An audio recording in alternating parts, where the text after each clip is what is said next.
My story, I was born in Ardwick Green. I lived in Ardwick Green for about 10 to 11 years, so I was quite young. I had a great family, brother and sister, lovely family. My parents split up round about the age, I was about the age of 7 to 8 years of old. So it would have been round about 1977, 1978, which caused me a lot of suffering, a lot of pain. So I moved then to Gorton, where I was born. I was born in Gorton in 1969. And I went to a school called Haig, and I lived in Gorton for about 11 to 12 years. And school was a struggle. I didn't get a great education. And I knew that I could have done better. A bit of a classroom clown, messing about, being a bit of a Jack the Lad like guys do at that age. And my life was, it was meaningless. I left school with not a lot of qualifications.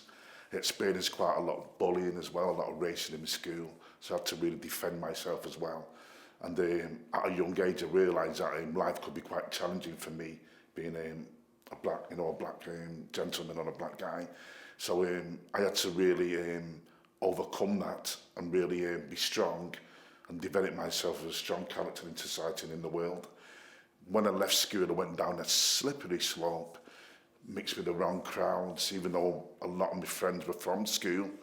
I mixed with the wrong crowd, was taking drugs at a young age, doing a lot of dope, a lot of solvents. And by the time of 18, I was a junkie. And my dad was a really big turning point in my life to transform and change my life, because I realised my life wasn't going in the right direction. I was doing a lot of negative things and around a lot of negative influences. And my dad really helped me, and he used to live with my uncle.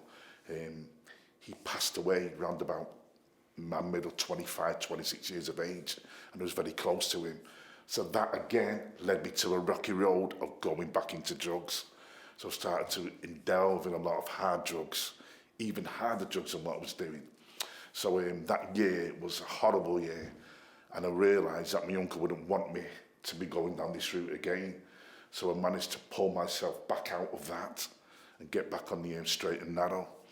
That meant that I had to distance myself from a lot of bad influences, friends, which was very reclusive, very depressing. So I managed to go on a straight and narrow round about the ages of 27 to 28. So basically, there was an incident when I'd moved to Clayton. It was probably a few years of being in Clayton, that's in East Manchester, where I lived. So I tried to get out of the car, and he smashed a stick right through the window. And I tried to get out and defend myself, because obviously there was glass on there. And he threw the stick at me because he realised that I was running after him, because I was quite angry at the time. So that experience was quite an horrific experience. I had an experience as well with my house being robbed. My car got robbed as well. I had a few problems with the neighbours as well. They was trying to intimidate me. So I've had to deal with a lot of really looking at who my friends are, who the most important people are in my life, who are the important influences. I always say your friends are always there if you're in a time of need, and I felt the friends I was around when I was in a time of need wasn't there for me at all. And then I think a lot of skin colour was brought into it as well.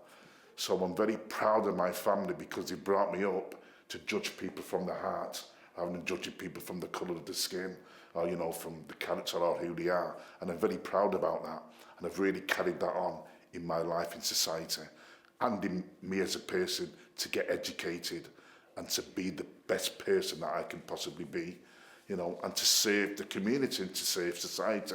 So all them lifelong lessons has made me the person I am today. I feel people ended up in those situations. I always feel it's something in their childhood. Maybe they come from a broken background family, which I've experienced that, so I know how difficult that can be. So I honestly feel people want to fit in. I feel people want to fit in. There's a lot of peer pressure, especially with men. We've got to be macho and come across as not crying, and, come across as we're better than everybody else, and a bit of an ego, and a bit cocky and a bit of a Jack the Lad. So I honestly feel that a lot of people don't really respect and love themselves for who they are. I became a father. So round about the ages of 29, 30, 31, I was beginning to sort my life out. I became a father round about the age of 30. I've got a beautiful daughter now called Candice Rose Kington, and she's really helped me transform and change my life and develop my manhood, I would say, develop my manhood, and to make me really grow up. I've had a stepson killed in my family in 2014. He was brutally murdered through an ex-partner, and that really caused me a lot of suffering to me and the family. So I've got that experience as well to say, this is why I want to work with youth, because I've experienced a stepson being killed in my family. We want to make a difference in society and educate people away from the kind of gang and gun culture as well, which is just taking innocent people's lives. So that's why, specifically why I want to do exactly what I do and why I'm so passionate about what I do, because I honestly feel I really want to make a difference in that field of gun and gang violence and just pointless and mindless violence, which doesn't really help anybody. So I've really learned to forgive, and I've really want to teach people about forgiveness, because that's really important in these situations. But I think the environment's important as well. They've got to be in the right environment around the right people. And a lot of the time, youth are probably around the wrong people or the wrong influences. So the atmosphere and the environment is really important.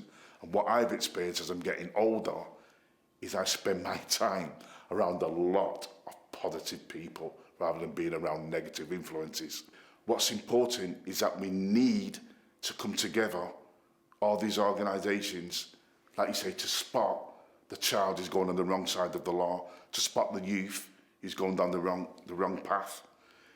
We have to be aware, I think it's really aware, that we have to work together.